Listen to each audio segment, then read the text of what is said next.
ಆಮೇಲೆ ನನ್ನ ಮೇಲೆ ಕೆಲವು ಆಕ್ಷೇಪಗಳನ್ನು ಮಾಡಿದ್ದೀನಿ ನೀನು, ಅದಕ್ಕೆಲ್ಲ ಉತ್ತರ ಕೊಡ್ತಾನೆ ಅವನು. ರಘುಗಣ ಸ್ಕಾಲರ್ಲಿ ಆನ್ಸರ್ ಕೊಡ್ತಾನೆ. ನೀ ಹೇಳಿದಿ ಏನಪ್ಪ ದಪ್ಪ ಇದ್ದೀಯಾ, ಲಟ್ಟ ಇದ್ದಿ, ನಿನಗೇನು ದಾಡಿ ಅಂತ. ಅದಕ್ಕೆ ನಾನು ಲಟ್ಟ ಇಲ್ಲ, ನನಗೇನು ಸಂಬಂಧ ಇಲ್ಲ, ನಾನು ಪಾಲಕೇನು ಹೊತ್ತುಕೊಳ್ಳಿಲ್ಲ, ನಾನು ನಡೀತಾ ಇಲ್ಲ ಅಂತೆಲ್ಲ ಹೇಳಿದೆ ನೀನು. ಹೌದು, ನೀನು ಹೇಳಿದ್ದು ಒಂದು ನೆಲೆಯಲ್ಲಿ ಕರೆಕ್ಟು. ಆದರೆ understand, there are different stages of understanding. ನೀನು ಹೇಳಿದ ಹಾಗೆ ಪ್ರಪಂಚವನ್ನು ನೋಡಬೇಕು, ಇನ್ನೊಂದು ನಿಟ್ಟಿನಿಂದ ನೋಡಿದ್ರೆ ನಾನು ಹೇಳಿದ್ದು ಕರೆಕ್ಟ್ ಆಗತ್ತಲ್ವ ಅಂತಾನೆ. ಪ್ರಪಂಚವನ್ನು ನೋಡುವ ದೃಷ್ಟಿಕೋನ ಬೇರೆ ಬೇರೆ ದೃಷ್ಟಿಯಿಂದ ಮಾತಾಡೋದಿಲ್ಲ ನಾವು. ನಾನು ಆ ದೃಷ್ಟಿಯಿಂದ ಮಾತಾಡಿದ್ದಲ್ಲ, ಈ ದೃಷ್ಟಿಯಿಂದ ಅಂತೇವೆ. ಸೊ ನಾವು ಮಾತಾಡುವಾಗ ಕೂಡ ಬೇರೆ ಬೇರೆ ಡಿಫರೆಂಟ್ ಆಸ್ಪೆಕ್ಟ್ಸ್ನಿಂದ ಮಾತಾಡ್ತೇವೆ. ನಿನ್ನ ಆಸ್ಪೆಕ್ಟ್ನಿಂದ ನೀನು ಹೇಳಿದ್ದು ಕರೆಕ್ಟು, ಆದರೆ ನನ್ನ ಆಸ್ಪೆಕ್ಟ್ನಿಂದ ನಾನು ಹೇಳಿದ್ದು ಕರೆಕ್ಟ್ ಅಲ್ವ, ಅದನ್ನು ಖಂಡನೆ ಮಾಡಲಿಕ್ಕೆ ಅಂತ ಉಂಟು. ಎಷ್ಟು ಸ್ಕಾಲರ್ಲೇ ಉತ್ತರ ಕೊಡ್ತಾರೆ. ಅವನು ಹೇಳ್ತಾನೆ, ಏನು ಹೇಳಿದಿ, ಇದೆಲ್ಲ ದೇಹ ಧರ್ಮ, ಜೀವನ್ಮೃತತ್ವಂ, ನನಗೇನು ಸಂಬಂಧ ಇಲ್ಲ. ನಾನು ದಪ್ಪವೂ ಇಲ್ಲ, ನಾನು ತೆಳ್ಳಗೂ ಇಲ್ಲ, ನಾನು ತೋರವೂ ಇಲ್ಲ, ನಾನು ಭಾರವೂ ಇಲ್ಲ, ಅದೆಲ್ಲ ನನಗೆ ಸಂಬಂಧ ಇಲ್ಲ. ನಾನು ಪಾಲಕೇನು ಹೊತ್ಕೊಂಡೂ ಇಲ್ಲ.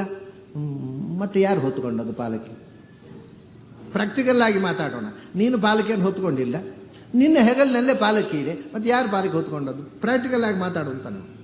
ಈಗ ನಿನಗೆ ಅದರ ಅಟ್ಯಾಚ್ಮೆಂಟ್ ಇಲ್ಲ, ಅದು ಬೇರೆ ವಿಷಯ, ಅದ್ರ ಹೊತ್ಕೊಂಡದ್ದು ನೀನೇ. ಅದಕ್ಕೆ ಅವನೊಂದು ದೃಷ್ಟಾಂತ ಹೇಳ್ತಾನೆ, ಏನು ಚಂದ ಮಾತಾಡ್ತಾನೆ ನೋಡಿ ರಘುಗಣ, ಅದ್ಭುತ ಪಾಂಡಿತ್ಯ. ಅವನು ಹೇಳ್ತಾನೆ, ಸ್ಥಾಲ್ಯ ಅಗ್ನಿಯೋಗಾತ್ ಪಯಸೋಭಿತಾಪಃ. ಈಗ ಒಂದು ಪಾತ್ರೆಯಲ್ಲಿ ನೀರಿಡ್ತೇವೆ ಅನ್ನ ಮಾಡಲಿಕ್ಕೆ. ಅವನು ಎಕ್ಸಾಂಪಲ್ ಕೊಡ್ತಾನೆ, ಎಷ್ಟು ಪ್ರಾಕ್ಟಿಕಲ್. ಒಂದು ಪಾತ್ರೆಯಲ್ಲಿ ಅನ್ನ ಮಾಡಲಿಕ್ಕೆ ನೀರಿಡ್ತೇವೆ. ಮೊದಲು ಪಾತ್ರೆ ಬಿಸಿ ಆಗತ್ತೆ. ನಿಜವಾಗಿ ಬೆಂಕಿ ಒಳಗೆ ಇರ್ತಕ್ಕ ನೀರಿಗೂ ಬೆಂಕಿಗೂ ಸಂಬಂಧ ಇಲ್ಲ. ಅದು ನೀರು ಹೇಳ್ಬೋದು, ನನಗೇನು ಸಂಬಂಧ ಇಲ್ಲ ಪಾತ್ರೆಗೆ, ಅದು ನೀರು ಬಿಸಿ ಆಯ್ತಲ್ಲ, ಸಂಬಂಧ. ನೀ ಬೆಂಕಿಯ ಸ್ಪರ್ಶವೇ ಇಲ್ಲ, ಬೆಂಕಿಯ ಸ್ಪರ್ಶ ಇರುವುದು ಪಾತ್ರೆಗೆ, ಅದು ನೀರು ಬಿಸಿ ಆಯ್ತು, ಯಾಕೆಂದ್ರೆ ಪಾತ್ರೆಯಲ್ಲಿ ಇರೋದ್ರಿಂದ. ಸ್ಥಾಲ್ಯಗ್ನಿ ಯೋಗಾತ್ ತಪಸಃ ಪಯಸಃ ಅಭಿತಾಪ.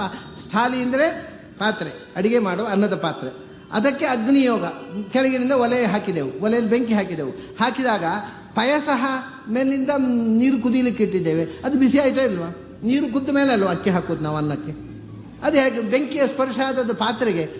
ನನಗೇನು ಸ್ಪರ್ಶ ಆಗಲಿಲ್ಲ ಅಂತ ನೀರು ಹೇಳಿದರೆ ಅದು ತಲೆ ನೆಟ್ಟಗೊಟ್ಟು. ಅದಕ್ಕೆ ನೀರು ಸ್ಪರ್ಶ ಆಗದೆ ಬಿಸಿ ಆಯ್ತಲ್ಲ, ನೀರು ಬಿಸಿ ಆಯಿತು, ಅಲ್ಲಿಗೆ ಮುಗೀತಾ? ಇಲ್ಲ, ನೀರು ಬಿಸಿ ಆದ್ಮೇಲೆ ಅಕ್ಕಿ ಹಾಕ್ತೇವೆ, ಅಕ್ಕಿ ಬಿಸಿಯಾಗಿ ಅನ್ನ ಆಗುತ್ತೆ. ಇದೆಲ್ಲ ಪ್ರಾಕ್ಟಿಕಲ್ ಅಲ್ವಾ? ಯಾವುದು ಸಂಬಂಧ ಇಲ್ಲ ಅಂದರೆ ಹಾಗೆ, ಎಲ್ಲ ಒಂದಕ್ಕೊಂದು ಸಂಬಂಧ ಇದೆ. ನೀನು ಸಂಬಂಧವನ್ನು ಡಿನೈ ಮಾಡಿದ್ರೆ ಒಳ್ಳೆಯದ್ದು ಹೋಗುತ್ತಾ ಅಂತ ಕೇಳ್ತಾನೆ ರಘುಗಳು. So everything is interrelated. ಆಮೇಲೆ ತಸ್ಯಾ ತಸ್ಮಾತ್ ತಪ್ತಾತ್ ತತಃ ಹೇಳ್ತಾನೆ. ಆಮೇಲೆ ಏನು ಅಂದರೆ ಅಲ್ಲಿಂದ ಅನ್ನ, ಅನ್ನ ಅಂದರೆ ತಂಡುಲ ಗರ್ಭರಂಧ್ರಿಹಿ, ಅದರಿಂದ ಅನ್ನ ಅಕ್ಕಿ ಬೆಂದು ಅನ್ನ ಆಗತ್ತೆ, ಅದು ಬಿಸಿ ಆಯಿತು. ಸೊ ಬೆಂಕಿ ತಾಗಿದ್ದು ಯಾವುದಕ್ಕೆ? ಪಾತ್ರೆಗೆ. ಆದರೆ ಬೆಂದದ್ದು ಯಾವುದು? ಅನ್ನ. ಅದು ಹೇಗೆ ಬೆಂದಿತ್ತು? ಪಾತ್ರೆ ಬೇಯಬೇಕಿತ್ತು. ಪಾತ್ರೆಯಲ್ಲಿ ನೀರಿತ್ತು, ನೀರಿನಲ್ಲಿ ಅನ್ನ ಅಕ್ಕಿ ಇತ್ತು, ಅಕ್ಕಿ ಪಾತ್ರೆ ನೀರು ಒಂದಕ್ಕೊಂದು ಸಂಬಂಧವಾಗಿತ್ತು. ಸಂಬಂಧ ಅದಕ್ಕೂ ಇದಕ್ಕೂ ಸಂಬಂಧ ಇರೋದ್ರಿಂದ ಇದು ಅದಕ್ಕೆ. ಅಯ್ಯೋ, ಮತ್ತೆ ಹಾಗೆ ನೀನು ದೇಹದೊಳಗಿದ್ದಿ, ನಿನ್ನ ದೇಹಕ್ಕೆ ಹೆಗಲಿದೆ, ಹೆಗಲಿನಲ್ಲಿ ಪಾಲಕ್ಕಿದೆ, ಒಂದಕ್ಕೊಂದು ಸಂಬಂಧ ಉಂಟಲ್ಲ. ಅದು detached, mentally may be detached, but physically it is attached. ಭೌತಿಕವಾದ ಸಂಬಂಧವನ್ನು ನೀನು ಡಿನೈ ಮಾಡಲಾರೆ. ಅವನು ಹೇಳ್ತಾನೆ, ಸ್ಥಾಲ್ಯಗ್ನಿಯೋಗಾತ್ ಪಯಸೋಭಿತಾಪ ತಪ್ತಾತ್ ತತಃ ತಂಡುಲ ಗರ್ಭರಂಧ್ರಿಹಿ. ಅದನ್ನ ಬೆಕ್ಕಿ ಅಕ್ಕಿ ಮಧ್ಯದಲ್ಲಿ ಒಳಗೆ ಮೆತ್ತಗಾಯಿತು, ಅನ್ನ ಆಯಿತು. ಇದೆಲ್ಲ ಸಹಜ. ಸಂಬಂಧ ಇಲ್ಲ ಅಂದರೆ ಸಂಬಂಧ ಇಲ್ಲದೆ ಅನ್ನ ಹೇಗಾಗತ್ತೆ? ಆಯಿತು. ಅದೇ ರೀತಿ ಇಲ್ಲಿ ಕೂಡ ಅವನು ಹೇಳ್ತಾನೆ, ದೇಹೇಂದ್ರಿಯ ಸ್ವಾಶಯ ಸನ್ನಿಕರ್ಷಾತ್. ನಮಗೆ ಒಂದು ದೇಹ ಇದೆ, ದೇಹದಲ್ಲಿ ಇಂದ್ರಿಯಗಳಿವೆ, ದೇಹದಲ್ಲಿ ಅಸು ಪ್ರಾಣಾಪಾನ ವ್ಯಾನೋದಾನ ಉಸಿರಾಟ ಇದೆ, ದೇಹದಲ್ಲಿ ಆಶಯ ಮನಸ್ಸು ಇದೆ. ಇದೆಲ್ಲ ಒಂದಕ್ಕೊಂದು ಅಂಟಿಕೊಂಡಿದೆ, ಇದನ್ನು ಕಳಚಿಕೊಳ್ಳಿಕ್ಕೆ ಆಗೋಲ್ಲ. ಆದ್ದರಿಂದ ಈ ಫೀಲಿಂಗ್ಸ್ ಬರುತ್ತೆ. ನನ್ನ ದೇಹ, ನಾನು ಹೇಳ್ತೀನಿ, ಗೊತ್ತಿದೆ ದೇಹಕ್ಕೂ ನನಗೂ ಸಂಬಂಧ ಇಲ್ಲ ಅಂತ, ಆದರೂ ಮತ್ತೆ ನನ್ನ ದೇಹ ಅಂತ ಹೇಳಿದೆ, ನಿನ್ನ ದೇಹ ಅಂತ ಹೇಳೋದಾ? ವ್ಯವಹಾರದಲ್ಲಿ ಹೇಗೆ ಹೇಳಬೇಕು ನಾವು? ನಮಗೆ ಎಚ್ಚರ ಇರಲಿ, ಇದು ನನ್ನದಲ್ಲ. ಆದರೂ ಕೂಡ ಮಾತಾಡುವಾಗ ಏನು ಹೇಳಬೇಕು? ಇನ್ನು ನನ್ನ ಕೈ ಒಂಚೂರು ನೋಯ್ತಾ ಇದೆ ಅಂತ ಹೇಳಬೇಕು. ಯಾರ್ದೋ ಕೈ ಇದು ಗೊತ್ತಿಲ್ಲ, ಒಂಚೂರು ನೋಯ್ತಾ ಇದೆ ಅಂತ ಹೇಳೋದಾ? ಮಾತಾಡೋದು ಹಾಗೆ. ವ್ಯವಹಾರದಲ್ಲಿ ನಾನು ಹೇಳಿದ್ದು ಕರೆಕ್ಟು, ಪರಮಾರ್ಥದಲ್ಲಿ ನೀನು ಹೇಳಿದ್ದು ಅದು ಬರೇ ಥಾಟ್, ಅದು ವ್ಯವಹಾರಕ್ಕೆ ನಡೆಯೋಲ್ಲ. ಅವನು ಹೇಳ್ತಾನೆ, ದೇಹ, ಇಂದ್ರಿಯ, ಅಸು, ಆಶಯ, ದೇಹಗಳಿದೆ. ದೇಹದಲ್ಲಿ ಇಂದ್ರಿಯಗಳಿದೆ, ಅದು ಒಂದಕ್ಕೊಂದು ಅಂಟಿಕೊಂಡಿದೆ. ದೇಹ ಅನ್ನೋದು ಪಾತ್ರೆಯ ಹಾಗಿದೆ, ಪಾತ್ರೆಯೊಳಗೆ ನೀರಿದ್ದ ಹಾಗೆ ಇಂದ್ರಿಯ ಇದೆ, ಆ ಇಂದ್ರಿಯದೊಳಗೆ ಮನಸ್ಸು ಅನ್ನೋದು ಅನ್ನ ಇದ್ದ ಹಾಗೆ, ಇವೆಲ್ಲ ಒಂದರ ಒಳಗೊಂದಿದೆ, ಒಂದಕ್ಕೊಂದು ಅಂಟಿಕೊಂಡಿದೆ. Everything is interlinked. ದೇಹ ಅನುರೋಧ. ಆದ್ದರಿಂದ ಇದು ಎಲ್ಲದರಿಂದ ಒದ್ದಾಡುವವ ಯಾರು ಅಂದರೆ ನೀನು ನಾನು. ಮನಸ್ಸು ಒದ್ದಾಡೋದಲ್ಲ, ದೇಹ ಸಂಸಾರ ಯಾರಿಗೆ? ದೇಹಕ್ಕ, ಕಣ್ಣಿಗೆ, ಇಂದ್ರಿಯಗಳಿಗ, ಮನಸ್ಸಿಗ. ಸಂಸಾರದ ಪಾಡಿ ಯಾರಿಗೆ? ನಮಗೆ. ಯಾಕೆ? ಇದನ್ನು ಅಂಟಿಸಿಕೊಂಡದ್ದು. ತತ್ ಸನ್ನಿಕರ್ಷಾತ್ ತತ್ ಸಂಸ್ಕೃತಿ. ಈ ಸಾಂಸಾರಿಕವಾಗಿರ್ತಕ್ಕಂಥ ಎಲ್ಲ ಬೈಂಡಿಂಗು ಆತ್ಮಕ್ಕೆ ವಸ್ತುತಃ ಇಲ್ಲ, ಆದರೂ ಉಂಟಲ್ಲ. ಯಾಕೆಂದರೆ ಅನುರೋಧಾತ್, ಪುರುಷಸ್ಯ ಅನುರೋಧಾತ್. ನಾವು ಮಾಡಿದ ಕರ್ಮಕ್ಕೆ ಅನುಗುಣವಾಗಿ ನಾವು ಅಟ್ಯಾಚ್ಮೆಂಟನ್ನು ಬೆಳೆಸಿಕೊಂಡು ವ್ಯವಹಾರ ಮಾಡ್ತೇವೆ. ಇದನ್ನೇನು ತಪ್ಪಿಲ್ಲ, ನಾನೇನು ತಪ್ಪು ಹೇಳಲಿಲ್ಲ ಅಂತ. ನಾನು ಹೇಳಿದ್ದು ಲೌಕಿಕವಾದ ಪ್ರಜ್ಞೆಯನ್ನು ಅವಲಂಬಿಸಿ. ಅಂದರೆ ಪ್ರಾಕ್ಟಿಕಲ್ ಆಗಿ ನಾನು ಹೇಳಿದೆ, ನೀನು ಥಿಯರಿಟಿಕಲ್ ಆಗಿ ಹೇಳಿದೆ. ನಿನ್ನ ಥಿಯರಿ ಪ್ರಕಾರ ಇದಕ್ಕೇನು ಸಂಬಂಧ ಇಲ್ಲ. ಅಲ್ಲ, ಸಂಬಂಧ ಇರದೇ ಇರ್ಬೋದು, ಆದರೆ ವ್ಯವಹಾರ ನಡೆಯದೇ ಈ ಸಂಬಂಧದ ಮೂಲಕ ಅಲ್ವಾ. ಅದನ್ನು ಹೇಗೆ ಡಿನೈ ಮಾಡೋದು ನಾವು? ಇದು ಸತ್ಯ ಅಲ್ವಾ? ಪ್ರಪಂಚ, ಈ ವ್ಯಾವಹಾರಿಕ ಪ್ರಪಂಚವು ಸತ್ಯ ಅಲ್ವಾ, ಸುಳ್ಳಲ್ಲ, ಅದು ಯಥಾರ್ಥ. ಅದನ್ನು ಹೇಗೆ ಡಿನೈ ಮಾಡೋದು? ಆದ್ದರಿಂದ ನಾನು ಹೇಳಿದ್ದು ಖರೆ, ನೀನು ಹೇಳಿದ್ದಷ್ಟೇ ಅಂತಲ್ಲ, ನಾನು ಹೇಳಿದ್ದು ಖರೆ. ನಿನ್ನ ಎತ್ತರ ಬೇರೆ, ಅದು ಬಿಡು, ಅದು ನಾನು ಹೇಳಿದ್ದು ತಪ್ಪಲ್ಲ ಅಂತಾನೆ ಅವನ ಸಮರ್ಥನೆ ಬಹಳ ರೋಚಕ ಇದೆ. ನಾನು ಹೇಳಿದ್ದು ತಪ್ಪಲ್ಲ. ಆಮೇಲೆ ನೀನು ಹೇಳಿದೆ, ನೀನು ಯಾವ ರಾಜ? ನೀನು ರಾಜ ಯಾಕೆ? ನಾನು ಪಾಲಕಿ ಹೊರುವವ ಯಾಕೆ? ನೀನು ಸ್ವಾಮಿ ಯಾಕೆ? ನೀನು ಪಾಲಕಿಯಲ್ಲಿ ಯಾಕೆ ಕೂಡಬೇಕು? ನಾನು ಯಾಕೆ ಹೊರಬೇಕು? ನೀನು ಯಾವತ್ತು ರಾಜ ಆದವ? ನೀನು ಯಾಕೆ ಭೃತ್ಯ ಆಗಬಾರ್ದು? ನಾನು ಯಾಕೆ ಸ್ವಾಮಿ ಆಗಬಾರ್ದು? ಅದು ಯಾವುದು ಪರ್ಮನೆಂಟ್ ಅಲ್ಲ. ಹಿಂದಿನ ಜನ್ಮದಲ್ಲಿ ನೀನು ರಾಜ ಆಗಿದ್ಯೋ, ಮುಂದಿನ ಜನ್ಮದಲ್ಲಿ ಆಗ್ತೀಯೋ. ಈ ಜನ್ಮದಲ್ಲಿ ನಿನ್ನ ಅಪ್ಪ ಇರೋವರೆಗೆ ನೀನು ರಾಜ ಅಲ್ಲ, ಪಡ್ಡೆ ಹುಡುಗ. ಅಪ್ಪ ಹೋದ ಒಳ್ಳೆ ಸಿಂಹಾಸನ ಪ್ರಭು. ಇದೆಲ್ಲ ಈ ನಾಟಕಗಳೆಲ್ಲ ಯಾಕೆ ಅಂತ ಕೇಳಿದೆ.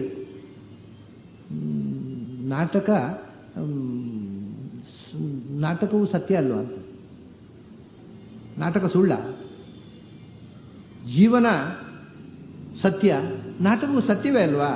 ನಾಟಕ ಅಂತ ಎಚ್ಚರದಿಂದ ಆ ಸತ್ಯವನ್ನು ನಾವು ಒಪ್ಕೋಬೇಕಲ್ಲ, ಅದನ್ನು ಡಿನೈ ಮಾಡೋದು ಹೇಗೆ ಅಂತ ನೀವು ಬಹಳ ಬ್ಯೂಟಿಫುಲ್ ಆಗಿ ಉತ್ತರ ಕೊಟ್ಟು ಅವ್ರು ಹೇಳ್ತಾರೆ, ಶಾಸ್ತ ಅಥ ಗೋಪ್ತ ನೃಪತಿ ಪ್ರಜಾನಾಂ. ನಾನು ರಾಜ, ಪ್ರಜೆಗಳ ರಾಜ. ನನಗೆ ಆ ಜವಾಬ್ದಾರಿಯನ್ನು ಪ್ರಜೆಗಳು ಕೊಟ್ಟಿದ್ದಾರೆ. ನಾನು ಹಿಂದೆ ರಾಜ ಆಗಿರಲಿಲ್ಲ, ಮುಂದೆ ರಾಜ ಆಗೋದಿಲ್ಲ, ಆದ್ದರಿಂದ ಈಗಲೂ ನಿಮ್ಮನ್ನು ಆಳೋದಿಲ್ಲ ಅಂತ ಕೂತ್ಕೊಳ್ಳೋದ. ಒಂದು ಸುತ್ತ ಕಮ್ಮಿ ಅಂತ ಹೇಳ್ತಾರೆ ಅಷ್ಟೇ ಜನರು. ಹಿಂದೆ ರಾಜ ಆಗಿರಲಿಲ್ಲ, ಮುಂದೆ ಆಗೋಲ್ಲ, ಅದನ್ನು ಈಗ ಆಗಬಾರ್ದು ಅಂತ ಉಂಟಾ? ಅಂದರೆ ಪಾಸ್ಟ್ ಟೆನ್ಸು ಫ್ಯೂಚರ್ ಟೆನ್ಸು ಬೇರೆ ಇರ್ಬೋದು, ಪ್ರೆಸೆಂಟ್ ಟೆನ್ಸ್ ಬೇರೆ ಅಲ್ವಾ? ನಾನು ಈಗ ರಾಜ, ನೃಪತಿ ಪ್ರಜಾನಾಂ, ನಾನು ಪ್ರಜೆಗಳ ರಾಜ. ಯಾಕೆಂದರೆ ನನಗೆ ಈ ಅಧಿಕಾರವನ್ನು ಸಿಂಹಾಸನ ಕೂಡಿಸಿ ಜನಗಳೇ ಕೊಟ್ಟಿದ್ದಾರೆ, ನೀನು ನಮ್ಮನ್ನು ಆಳಬೇಕು. ಆದ್ದರಿಂದ ಶಾಸ್ತ ಅಥ ಗೋಪ್ತ. ನಾನು ತಪ್ಪು ಮಾಡಿದವರಿಗೆ ಶಿಕ್ಷೆ ಕೊಡ್ತೇನೆ, ಸರಿ ಮಾಡಿದವರಿಗೆ ಪ್ರೋತ್ಸಾಹ ಕೊಡ್ತೇನೆ, ರಕ್ಷಣೆ ಕೊಡ್ತೇನೆ, ಒಳ್ಳೆಯವರಿಗೆ ಸಜ್ಜನರಿಗೆ ಪ್ರೊಟೆಕ್ಷನ್ ಕೊಡ್ತೇನೆ, ದುರ್ಜನರಿಗೆ ಪನಿಷ್ಮೆಂಟ್ ಕೊಡ್ತೇನೆ. ಶಾಸ್ತ ಅಂದರೆ ಪನಿಷ್ಮೆಂಟು. ನಾನು ಐ ಪನಿಷ್ ದ ಸಿನ್ನರ್ಸ್. ಆಮೇಲೆ ಐ ಪ್ರೊಟೆಕ್ಟ್ ಸಜ್ಜನರು, ಗುಡ್ ಪೀಪಲ್, ಅವರನ್ನು ರಕ್ಷಣೆ ಮಾಡ್ತೇನೆ. ಗೋಪ್ತ ಶಾಸ್ತ ಅದನ್ನು ನಾನು ಮಾಡ್ತಾ ಇದ್ದೇನೆ. ನನಗೇನು ಸಂಬಂಧ ಇಲ್ಲ, ಅವ್ನು ತಪ್ಪು ಮಾಡಿದ್ರೆ ಮಾಡ್ಕೊಳ್ಳಿ, ನನಗೂ ಅವನಿಗೂ ಸಂಬಂಧ ಇಲ್ಲ. ಇವನು ಒಳ್ಳೇದು ಮಾಡಿದ್ರೆ ಮಾಡ್ಕೊಳ್ಳಿ, ಹಾಳಾಗಲಿ, ನನಗೇನಂತ ಕೂತ್ರೆ ಏನು ಹೇಳ್ತಾರೆ ಜನ? ನಿನ್ನನ್ನು ಯಾಕೆ ನಾವು ಅಲ್ಲಿ ಕೂಡಿಸಿದ್ದು? ಓಹೋ, ಅಲ್ಲಿ ಕೂಡಿಸಿದ ಮೇಲೆ ನನಗೊಂದು ಡ್ಯೂಟಿ ಇದೆ, ನಾನು ರಾಜ ಅಂತ ನನ್ನ ಕರ್ತವ್ಯವನ್ನು ಮಾಡಬೇಕು. ಇದು ನಾಟಕ ಆದರೂ ಸತ್ಯ, ಎಲ್ಲವೂ ನಾಟಕವೇ, ಜೀವನ ಒಂದು ನಾಟಕವೇ ಅಲ್ವಾ? ಆದರೂ ಸತ್ಯ. ಯಾವುದು ಸತ್ಯ? ಯಾವುದು ನಮಗೆ ಫೀಲಿಂಗ್ಸನ್ನು ಕೊಡುತ್ತೆ, ಸುಖ ದುಃಖ, ಈ ಅಂತರಂಗದ ಫೀಲಿಂಗ್ಸನ್ನು ಕೊಡುತ್ತೆ, ಅದೆಲ್ಲವೂ ಸತ್ಯ. ಒಳಗಿನ ಫೀಲಿಂಗ್ಸನ್ನು ಸುಳ್ಳು ಆಗಲಾರ್ದು ನಮಗೆ ಅದರಿಂದ ಸುಖ ದುಃಖ ಅನುಭವ ಆಗುತ್ತಲ್ಲ. ನಾಟಕವೂ ಒಂದು ಸತ್ಯವೇ ಅಲ್ವಾ? ಅವನು ನಾಟಕದಲ್ಲಿ ಪಾತ್ರ ವಹಿಸಿದ್ದು ಸತ್ಯ, ಅಭಿನಯ ಮಾಡಿದ್ದು ಸತ್ಯ, ಅದನ್ನು ನೋಡಿ ಖುಷಿಯಾದದ್ದು ಸತ್ಯ. ಸುಳ್ಳು ಅಂತದ್ದು ಅದರಲ್ಲಿ ಏನು ಸುಳ್ಳು ಅಂದರೆ, ಅವನು ರಾಮ ಸೀತೆಯ ಪಾತ್ರ ಹಾಕ್ಕೊಂಡವ, ಅವನನ್ನೇ ರಾಮ ಸೀತೆ ಅಂತ ತಿಳ್ಕೊಂಡ್ರೆ ಸುಳ್ಳು ಅಷ್ಟೇ. ಅವನು ರಾಮನ ಪಾತ್ರ ಹಾಕಿದವ ಅಂತ ತಿಳ್ಕೊಂಡು ನೋಡಿದ್ರೆ ಸುಳ್ಳೇನುಂಟು ಅದರಲ್ಲಿ? ನಮಗೆ when you are aware that is an actor, ಏನು ತಪ್ಪಿಲ್ಲ, ಆಗ ಸುಳ್ಳೇನಿಲ್ಲೇ ಇಲ್ಲ ಅದರಲ್ಲಿ. ಆದರೆ ಅವನೇ ರಾಮ. ಕೆಲವರಿಗೆ ಭಾವುಕತೆ ಜಾಸ್ತಿ ಆಗಿ ಹ್ಯಾಂಕರ್ಚಿಪ್ಪೆಲ್ಲ ಒದ್ದೆಯಾಗಿ, ಅಯ್ಯೋ ಸೀತೆಯನ್ನು ರಾವಣ ಹಾರಿಸ್ಕೊಂಡು ಹೋಗ್ಬಿಟ್ಟ, ಅವನು ಆ್ಯಕ್ಟರ್ ರಾವಣ ಆಗಿಬಿಡ್ತಾನೆ, ಆ ಹುಡುಗಿ ಸೀತೆ ಆಗಿಬಿಡ್ತಾಳೆ, ಇವರು ಹ್ಯಾಂಕರ್ಚಿಪ್ಪೆಲ್ಲ ಒದ್ದೆ ಆಗಿಬಿಡುತ್ತೆ. ಆಗ ಅದು ಭ್ರಮೆ ಅಷ್ಟೇ ಹೊರತು, ನೀವು ಆ ಆ್ಯಕ್ಟರು ಸೀತೆ ಆ್ಯಕ್ಟರ್ನ ಎಷ್ಟು ಪರ್ಫೆಕ್ಟಾಗಿ ಮಾಡಿದಳು ಆ ಹುಡುಗಿ ಅಂತ ಅವಳ ಅಭಿನಯ ಕೌಶಲವನ್ನು ನೀವು ಎಂಜಾಯ್ ಮಾಡಿದರೆ, ಆ ಸಂತೋಷದಿಂದ ನಿಮಗೆ ಕಣ್ಣೀರು ಬಂದರೆ ಅದು ರಿಯಲ್ ಅಲ್ವಾ? It is reality. ಅವಳ ಟ್ಯಾಲೆಂಟನ್ನು ಮೆಚ್ಚಿಕೊಂಡದ್ದು. ಹಾಗೆ ಅವನು ರಾವಣನ ಪಾತ್ರ ಹಾಕಿದವ ಅಲ್ರಿ, ನಿಜವಾಗಿ ರಾವಣ ಬಂದಿದ್ರು ಹೀಗೆ ಹಾರಿಸ್ಕೊಂಡು ಹೋಗ್ತಿರಲಿಲ್ಲ, ಅಷ್ಟು ಪರ್ಫೆಕ್ಟಾಗಿ ಹಾರಿಸ್ಕೊಂಡು ಹೋದ, ಖುಷಿ ಆಯ್ತು. ಅದು ನಿಜವಾದ ಕಲೆ. ಆರ್ಟಿಸ್ಟ್ ಅಂದರೆ ಹಾಗೆ, ಅಷ್ಟು ರಿಯಲ್ ಆಗಿ ಅಭಿನಯ ಮಾಡಿದ್ದಾರೆ, ಎಂಜಾಯ್ ಮಾಡೋಣ. ಅದು ಸುಳ್ಳ? ಅವನು ಅಭಿನಯ ಮಾಡಿದ ಸುಳ್ಳ? ಅವನ ಆ ಅಭಿನಯದ ಆ ಒಂದು ಕೌಶಲವನ್ನು ಕಂಡು ನಮಗೆ ಖುಷಿಯಾದದ್ದು ಸುಳ್ಳೋ? ಯಾವುದೂ ಸುಳ್ಳಿಲ್ಲ ಅದರಲ್ಲಿ. ಸೊ ನಾಟಕ ಇರಬಹುದು, ಆದರೆ ಸತ್ಯ ನಾಟಕ ಅಂತ ಅವ್ರು ಹೇಳ್ತಾನೆ. ಶಾಸ್ತಾಥ ಗೋಪ್ತಾ ನೃಪತಿ ಪ್ರಜಾನಾಂ, ನನ್ನನ್ನು ರಾಜ ಅಂತ ಮಾಡಿ ಸಿಂಹಾಸನ ಕೂಡಿಸಿದ ಮೇಲೆ ತಪ್ಪು ಮಾಡಿದವರಿಗೆ ಪನಿಷ್ಮೆಂಟ್ ಕೊಟ್ಟು, ನನಗೇನು ಸಂಬಂಧ ಇಲ್ಲ ಅಂತ ಕೂತ್ಕೊಳ್ಳುವ ಹಾಗಿಲ್ಲ ನಾನು. ಸರಿ, ಒಳ್ಳೆಯವರಿಗೆ ಪ್ರೊಟೆಕ್ಷನ್ ಕೊಡಬೇಕು, ದುಷ್ಟರಿಗೆ ಶಿಕ್ಷೆ ಕೊಡಬೇಕು. ಆಮೇಲೆ ಯಾಕೆ ಕಿಂಕರಹ ನೈವ ಪಿನಷ್ಟಿ ಪಿಷ್ಟಂ, ಹೌದು ಇಷ್ಟೆಲ್ಲ ಆದರೂ ಕೂಡ ನೀನು ಹೇಳಿದ್ದು ಕರೆಕ್ಟು, ನಾವು ದೇವರ ಕಿಂಕರರೇ, ನಾವು ದೇವರಿಗೆ ರಾಜರಲ್ಲ.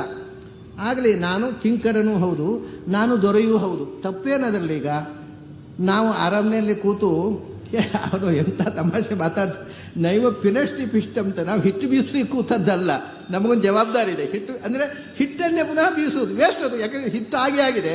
ಪಿನಷ್ಟಿ ಪಿಷ್ಟಂ ಅಂದರೆ ಹಿಟ್ಟು ಬೀಸೋದು, ಹಿಟ್ಟು ಮಾಡಲಿಕ್ಕೆ ಬೀಸೋದು, ಹಿಟ್ಟನ್ನೇ ಹಾಕಿ ಬೀಸಿದರೆ ಮತ್ತೆ ಹಿಟ್ಟನ್ನೇ ಬೀಸುವುದು, ಏನು ವೇಸ್ಟ್ ಆಫ್ ಟೈಮ್ ಅಂತ.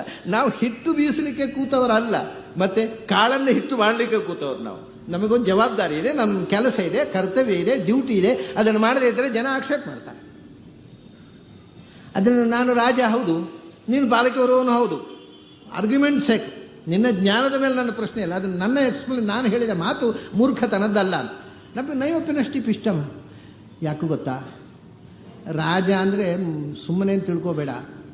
ಸ್ವಧರ್ಮಂ ಆರಾಧನಂ ಅಚ್ಯುತಸ್ಯ ಸಮೀಹಮಾನಃ. ದುಷ್ಟರನ್ನು ಶಿಕ್ಷಣೆ ಮಾಡಿ ಸಜ್ಜನರನ್ನು ರಕ್ಷಣೆ ಮಾಡುವ ಮೂಲಕ ನಾವು ಭಗವಂತನ ಸೇವೆ ಆರಾಧನೆ ಮಾಡ್ತಾ ಇದ್ದೇವಪ್ಪ. ಇದು ದೇವರ ಪೂಜೆ, ಇದು ಹುಡುಗಾಟ ಅಲ್ಲ. ಅಧಿಕಾರ ಅಂತಂದರೆ ಅನ್ಯಾಯ ಮಾಡುವವರಿಗೆ ಶಿಕ್ಷೆ, ನ್ಯಾಯ ಮಾಡುವವರಿಗೆ ಪ್ರೋತ್ಸಾಹ ಕೊಡುವ ಮೂಲಕ ಸಮಾಜವನ್ನು ಸುವ್ಯವಸ್ಥಿತವಾಗಿ ನಡೆಯಲಿಕ್ಕೆ ನಾವು ನೆರವು ಮಾಡಿ ಈ ಸೃಷ್ಟಿಯಲ್ಲಿ ಭಗವಂತನ ಪೂಜೆ ಮಾಡ್ತಾ ಇದ್ದೇವೆ. ಸ್ವಧರ್ಮಂ ಆರಾಧನಂ ಅಚ್ಯುತಸ್ಯ ಸಮೀಹಮನಃ. ಇದು ನಮ್ಮ ಕ್ಷತ್ರಿಯ ಧರ್ಮ. ಏನು ಅಂದರೆ ಇದು ದೇವರ ಪೂಜೆ. ಇದು ನನ್ನ ಐಷಾರಾಮ ಜೀವನ ಅಲ್ಲ. ರಾಜಕೀಯ ಅಂತಂದರೆ ರಾಜನಾಗಿ ಸಿಂಹಾಸನ ಕೂಡುವುದು ಸುಖ ಸುಪ್ಪತ್ತಿಗೆ ಅಲ್ಲ, ಅದು ಜವಾಬ್ದಾರಿಯ ಕೆಲಸ. ಅದರಲ್ಲಿ ಮಾಡೋ ಒಂದೊಂದು ಕೆಲಸವೂ ದೇವರ ಪೂಜೆ ಆಗಬೇಕು. ಸ್ವಧರ್ಮಂ ಆರಾಧನಂ ಅಚ್ಯುತಸ್ಯ ಸಮೀಹಮಾನಃ ವಿಜಹಾಮಿ ಅಘೌಘಂ. ಹೀಗೆ ಭಗವಂತನ ಪೂಜೆ ಅಂತ ನಾನು ಮಾಡಿ ನನ್ನ ಪಾಪಗಳನ್ನು ತೊಳ್ಕೊಳ್ತಾ ಇದ್ದೇನೆ. ಇದು ಸತ್ಯ, ಇದು ಸುಳ್ಳಲ್ಲ, ಇದು ನಾಟಕ ಕಂಪನಿ ಅಲ್ಲ. ಅದರಿಂದ ನಾನು ರಾಜ ಅನ್ನುವ ಎಚ್ಚರ ನನಗಿರಬೇಕು. ನಾನು ಅದನ್ನು ಬಿಟ್ಟುಬಿಟ್ಟು ನನಗೆ ರಾಜನೂ ಅಲ್ಲ, ನಾನು ಏನೂ ಅಲ್ಲ, ನನಗೆ ಪಾಲಕಿ ಬೇಡ, ನಾನು ಬೀದಿಯಲ್ಲಿ ಬರ್ತೇನೆ ಅಂದರೆ ಹುಚ್ಚ ಅಂತಾರೆ ಜನ. ಯಾರ್ಯಾರು ಯಾವ್ಯಾವ ಪೊಸಿಷನ್ನು, ಅವರ ಏನು ಪ್ರೋಟೋಕಾಲೋ ಅದನ್ನು ವ್ಯಾವಹಾರಿಕವಾಗಿ ಅದನ್ನು ಫಾಲೋ ಮಾಡಲೇಬೇಕು. ಅದನ್ನು ನಾನು ಬುದ್ಧಿಪೂರ್ವಕವಾಗಿ ಏನೂ ತಪ್ಪು ಮಾಡಿಲ್ಲ. ನಾನು ಪಾಲಕಿಯಲ್ಲಿ ಬಂದದ್ದು, ನಾನು ರಾಜನಾಗಿ ಬಿಹೇವ್ ಮಾಡಿದ್ದು ಎಲ್ಲವೂ ನನ್ನ ದೃಷ್ಟಿಯಲ್ಲಿ ಸರಿ. ನಿಮ್ಮ ದೃಷ್ಟಿ ಎತ್ತರದ್ದು. ಆ ಎತ್ತರಕ್ಕೆ ಸಮಾಜ ಏರಿಲ್ಲ, ನಾನೂ ಏರಿಲ್ಲ.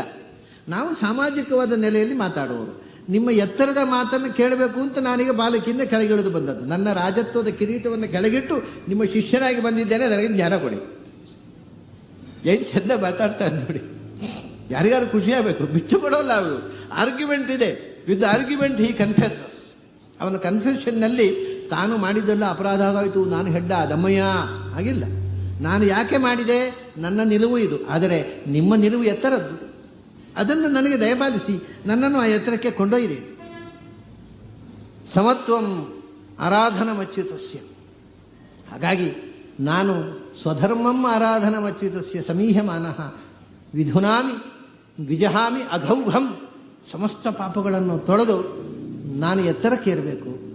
ಅಂಥ ಎತ್ತರಕ್ಕೆ ಏರುವಂಥ ಜ್ಞಾನ ನಿಮ್ಮಿಂದ ನಾನು ಪಡೆಯಬೇಕು. ಇದು ನನ್ನ ಆಸೆ. ಆದರೆ ನನ್ನಿಂದ ತಪ್ಪಾದದ್ದನ್ನು ನಾನು ಒಪ್ಪಿಕೊಳ್ತೇನೆ. ಜ್ಞಾನಿಗಳಿಗೆ ಅವಮಾನ ಆದದ್ದು ತಪ್ಪು. ನಾನು ರಾಜನಾಗಿ ನಡ್ಕೊಂಡದ್ದು ತಪ್ಪಲ್ಲ. ರಾಜನ ಕರ್ತವ್ಯದ ಬಗ್ಗೆ ನನಗೆ ಸರಿಯಾದ ಎಚ್ಚರ ಇದೆ. ನಾನು ಒಂದು ಚೂರು ಕರ್ತವ್ಯ ಚ್ಯುತಿ ರಾಜರಾಗಿ ಮಾಡಲಿಲ್ಲ. ಆದರೆ ನಾನು ರಾಜ ಹೌದು, ನೀವು ಜ್ಞಾನಿ ಅಂತ ತಿಳ್ಕೊಳ್ಳಿಲ್ಲ ನಾನು, ಅದು ತಪ್ಪು. ಗೊತ್ತಾಗಲಿಲ್ಲ. ನೀವು ಜ್ಞಾನಿ ಅಂತ ಗೊತ್ತಾಗದೆ ಒಬ್ಬ ಜ್ಞಾನಿಗೆ ಕೊಡಬೇಕಾದ ಗೌರವವನ್ನು ನಾನು ಕೊಡಲಿಲ್ಲ. ಅದು ಒಂದು ತಪ್ಪು ನನ್ನದು, ಕ್ಲಿಯರ್ ಕಟ್. ಅವನೇನು ನಾನು ಮಾಡಿದ್ದೆಲ್ಲ ಕರೆಕ್ಟ್ ಒಂದು ಸಾಧನೆ ಮಾಡೋದು, ನನ್ನಿಂದ ತಪ್ಪಾದದ್ದು ಹೌದು. ಏನು ಅಂದರೆ ನೀವು ಯಾರು ಅಂತ ಗೊತ್ತಾಗಲಿಲ್ಲ, ತಪ್ಪು ಮಾಡಿ. ತನ್ಮೇ ಭವಾನ್ ಏನು ಅಂದರೆ ನೃಪದೇವಾಭಿಮಾನ ಮದೇನ ತುಚ್ಛೀಕೃತ ಸತ್ತಮಸ್ಯ. ನಾನು ನರದೇವಾಭಿಮಾನ, ನಾನು ನರದೇವ ಅಂದರೆ ರಾಜ, ಪ್ರಜೆಗಳನ್ನು ರಕ್ಷಣೆ ಮಾಡತಕ್ಕಂಥ ರಾಜ ಅಂತಕ್ಕಂಥ ಒಂದು ಮದ ಈಗೋ ನನ್ನ ಒಳಗೆ ಸೇರಿಕೊಂಡಿತ್ತು. ಹೌದದು, ನಾನು ರಾಜ ಹೌದು, ಆದರೆ ಅದು ಇಗೋ ಆಗಿ ಕಾಡಬಾರ್ದಿತ್ತು. ಸ್ವಲ್ಪ ಇಗೋ ಆಯಿತು, ನನಗೆ ಅರ್ಥ ಆಗತ್ತೆ. ನಾನು ರಾಜ ಅನ್ನೋ ಯುಗೋದಿಂದ ಮಾತಾಡಿದೆ, ಸಸಾರ ಮಾಡಿದೆ, ತುಚ್ಛೀಕರಿಸಿ ಮಾತಾಡಿದೆ. ಕಾರಣ ಏನು? ನಾನು ರಾಜ ಅನ್ನೋ ಯುಗೋ. ಯಾವಾಗಲೂ ಇನ್ನೊಬ್ಬರನ್ನು ತುಚ್ಛೀಕರಿಸುವುದು ನಮ್ಮ ಯುಗೋದಿಂದ ಅಲ್ವ. ಇಲ್ಲದಿದ್ದರೆ ಅಯ್ಯ ಪಾಲಕಿ ಹೊರುವವನೇ, ಸ್ವಲ್ಪ ನಿಧಾನವಾಗಿ ಪಾಲಕಿ ಹೊರಪ್ಪ, ನಮಸ್ಕಾರ ನಿನಗೆ ಅಂತ ಹೇಳ್ಬೋದಲ್ವ. ಅದು ನಮ್ಮ ಸ್ಟೇಟಸ್ ಕಮ್ಮಿ. ಹಾಗೆ ಹೇಳಿದರೆ ಏನಯ್ಯ ಕಣ್ಕಾಣೋಲ್ವ ನಿನಗೆ ರಸ್ತೆಯಲ್ಲಿ ಇದೇನು ನನ್ನ ಅಧಿಕಾರದ ಈಗೋ. ಅದು ಹೇಳ್ತಾನೆ, ನರದೇವಾಭಿಮಾನ ಮದೇನ, ನಾನು ನರದೇವ, ನಾನು ಈ ಪ್ರಜೆಗಳ ರಾಜ ಅನ್ನತಕ್ಕ ಒಂದು ಅಭಿಮಾನ ನನ್ನಲ್ಲಿ ಇತ್ತು. ಆ ಅಭಿಮಾನದಿಂದ ಒಂದು ಈಗೋ ಬಂತು, ಮದ. ಆ ಮದದಿಂದ ತುಚ್ಛೀಕೃತ ಸತ್ತಮಸ್ಯ, ನಿಮ್ಮಂಥ ಸತ್ತಮ ಅಂದರೆ ಜ್ಞಾನಿಶ್ರೇಷ್ಠರನ್ನ ತಿರಸ್ಕಾರ ಮಾಡಿಬಿಟ್ಟೆ. ಅದು ತಪ್ಪು. ತುಚ್ಛೀಕೃತ ಸತ್ತಮಸ್ಯ, ಸನ್ ಅಂದರೆ ಜ್ಞಾನಿ, ಸತ್ತಮ ಅಂದರೆ ದೊಡ್ಡ ಜ್ಞಾನಿ. ನಮ್ಮ ಕಾಲದಲ್ಲೇ ನಾನು ಕಂಡು ಕೇಳಿ ಅರಿಯದ ಒಬ್ಬ ಜ್ಞಾನಿಯನ್ನ ತಿರಸ್ಕಾರ ಮಾಡಿಬಿಟ್ಟೆ, ಅದು ತಪ್ಪು. ಆ ತಪ್ಪಿಗೆ ಮದ್ದಿಲ್ಲ, ಅದು ಮೊದಲೇ ಹೇಳಿದ್ದೇನೆ. ಕೃಷಿಷ್ಟ ಮೈತ್ರೀದೃಶಂ ಅರ್ಥಬಂಧೋ. ನೀವು ಜ್ಞಾನಿಗಳು ಯಾವಾಗಲೂ ಕಷ್ಟದಲ್ಲಿದ್ದವರ ಮೇಲೆ ಅನುಕಂಪೆ ಇರುತ್ತೆ. ಜ್ಞಾನಿಗಳು ನಿಷ್ಕರುಣಿಗಳಲ್ಲ, ಜ್ಞಾನಿಗಳು ಕಾರುಣ್ಯಮೂರ್ತಿಗಳು. ನಾನು ಆರ್ತ, ತಪ್ಪು ಮಾಡಿ ಕಷ್ಟಕ್ಕೆ ಒಳಗಾಗಿದ್ದೇನೆ. ಕಷ್ಟಕ್ಕೆ ಒಳಗಾದವರನ್ನ ರಕ್ಷಣೆ ಮಾಡುವುದು ನೀವು ಆರ್ತರಿಗೆ ಬಂಧುಗಳು, ಜ್ಞಾನಿಗಳು, ನಿಮ್ಮ ಕರ್ತವ್ಯ ಅದು. ಅದರಿಂದ ನಿಮಗೆ ಕಾಲಿಗೆ ಅಡ್ಡಬಿದ್ದು ಕೇಳಿಕೊಳ್ತಾ ಇದ್ದೇನೆ, ಕೃಷಿಷ್ಟ ಮೈತ್ರೀದೃಶಂ, ನನ್ನ ಮೇಲೆ ಕೋಪದ ಕಿಡಿಗಣ್ಣು ಹರಿಸಬೇಡಿ, ಪ್ರೀತಿಯ ಕಣ್ಣು ಹರಿಸಿ. ಕೃಷಿಷ್ಟ ಮೈತ್ರೀದೃಶಂ, ಪ್ರೀತಿ ತುಂಬಿದ ಕಣ್ಣಿನಿಂದ ನನ್ನನ್ನು ಹರಸಿಬಿಡಿ, ನನ್ನ ತಪ್ಪನ್ನು ಕ್ಷಮಿಸಿಬಿಡಿ. ಯಾಕೆಂದರೆ ಯಯಾ ತರೇಯಂ ಸದವಧ್ಯಾನಮಂಹಃ, ನೀವು ಪ್ರೀತಿಯಿಂದ ಹರಿಸಿದರೆ ಮಾತ್ರ ನಾನು ಈಗ ಮಾಡಿರತಕ್ಕಂಥ ಅಪರಾಧ ಸದವಧ್ಯಾನ ಅಂದರೆ ಜ್ಞಾನಿಗಳಿಗೆ ಮಾಡಿರತಕ್ಕ ಅಪಮಾನ ಅಂತಕ್ಕಂಥ ಪಾಪದ ಕಡಲನ್ನು ದಾಟಬಹುದು. ಇದರ ಮುಳುಗೇ ಹೋಗ್ತೇನೆ ನಾನು. ಕಡಲು ದಾಟಿ ಈ ಪಾಪದ ಕಡಲಿನಿಂದ ಆಚೆಗೆ ಸಾಗುವುದೇ ಸಾಧ್ಯ ಇಲ್ಲ. ದಯವಿಟ್ಟು ನನ್ನನ್ನು ಈ ಪಾಪದ ಕಡಲಿನಿಂದ ಪಾರು ಮಾಡಿ. ಪಾರು ಮಾಡುವ ನಾವೇ ಯಾವುದು? ಹಡಗು, ನಿಮ್ಮ ಕರುಣೆಯ ದೃಷ್ಟಿ. ನೀವು ಪ್ರೀತಿಪೂರ್ವಕವಾಗಿ ಹರಸಿದರೆ ನಾನು ಆಚೆಗೆ ದಡ ಹಾಯ್ತೇನೆ, ಇಲ್ಲದಿದ್ದ ದಡ ಸೇರೋಲ್ಲ, ನಾನು ಮುಳುಗಿ ಹೋಗ್ತೇನೆ. ದಯವಿಟ್ಟು ನನ್ನನ್ನು ಈ ತಪ್ಪಿನಿಂದ ಪಾರು ಮಾಡಿ ಕ್ಷಮಿಸಿ ಅಂತ ಪ್ರಾರ್ಥಿಸಿಕೊಳ್ಳುತ್ತಾನೆ. ಆಗ ಅವನೊಂದು ಮಾತು ಹೇಳ್ತಾನೆ, ಏನು ಅಂದರೆ ನವಿಕ್ರಿಯ ವಿಶ್ವಸುಹೃತ್ ಸಖಸ್ಯ. ನನಗೆ ಗೊತ್ತಿದೆ, ನೀವು ಕೋಪಿಸ್ಕೋಬೇಡಿ, ಬೇಜಾರು ಮಾಡಬೇಡಿ ಅಂತ ಹೇಳುವುದು ನಾಟಕ ಆಗುತ್ತೆ. ಇದು ನಾಟಕ ಆಗೋದು. ಬೇಜಾರು ಮಾಡ್ಕೋಬೇಡಿ, ಏನೋ ಹೇಳಿಬಿಟ್ಟೆ ಅದು ಬೇಜಾರು ಇದು ನಾಟಕ. ಯಾಕೆಂದರೆ ಬೇಜಾರು ಮಾಡಿಕೊಳ್ಳುವಂಥ ಮನುಷ್ಯ ನೀವಲ್ಲ ಅನ್ನೋದು ಗೊತ್ತಿದೆ ನನಗೆ. ಯಾಕೆಂದರೆ ನೀವು ಭಗವಂತನನ್ನು ಕಂಡವರು, ನಿಮಗೆ ಏನು ಬೇಸರ? ನಿಮ್ಗೆ ಯಾರ ಮೇಲೂ ಬೇಸರವೂ ಇಲ್ಲ, ಕೋಪವೂ ಇಲ್ಲ. ನವಿಕ್ರಿಯ ವಿಶ್ವ ಸುಹೃತ್ ಸಖಸ್ಯ. ನಿಮಗೆ ಈ ವಿಕಾರಗಳೆಲ್ಲ ನಮ್ಮದು. ಬೇಜಾರಾಯಿತು, ಅಸಮಾಧಾನ ಆಯಿತು, ನೋವಾಯಿತು, ಅದೆಲ್ಲ ಸಾಮಾನ್ಯ ಜನರು ಆಡೋ ಮಾತು. ನಿಮಗೆ ಏನಾದರೂ ಬೇಸರ ಆಗೋಲ್ಲ, ಅದು ಗೊತ್ತಿದೆ ನನಗೆ.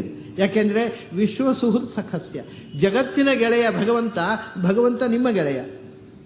ವಿಶ್ವ ಸುಹೃತ್, ಜಗತ್ತಿನ ಗೆಳೆಯ ದೇವರು.